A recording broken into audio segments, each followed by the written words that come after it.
দক্ষিণ চব্বিশ পরগনা সুন্দরবন এলাকায় গোসাবার রাঙাবেলিয়া উচ্চ বিদ্যালয়ের নাম ডাক ছিল একসময়।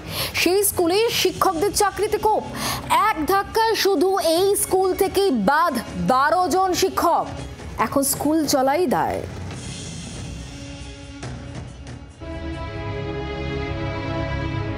সুন্দরবনের গোসাবার রাঙাবেলিয়া উচ্চ বিদ্যালয় স্কুলে প্রায় 1300 পড়ুয়া। প্রায় বন্ধ হয়ে গিয়েছে বিজ্ঞান বিভাগ।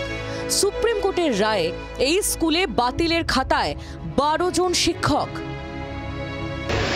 এখন কিভাবে স্কুল চলবে আমরা কোনো দিশা পাচ্ছি না, কারণ সায়েন্স এবং ইংলিশে আমাদের এই 12 জন শিক্ষকের মধ্যে সায়েন্স এবং ইংলিশে বেশিরভাগ, জিওগ্রাফিতে মাত্র 2 জন শিক্ষক, তার মধ্যে একজন গিয়েছেন।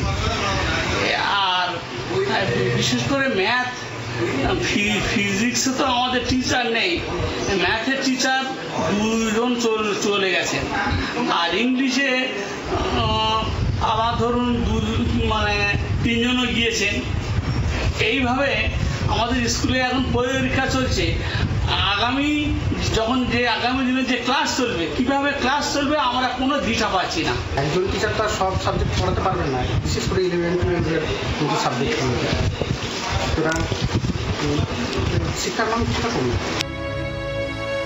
শুধু তো শিক্ষক নয়, 12 জন শিক্ষকের সঙ্গে চাকরি গিয়েছে একজন শিক্ষাকর্মীরও।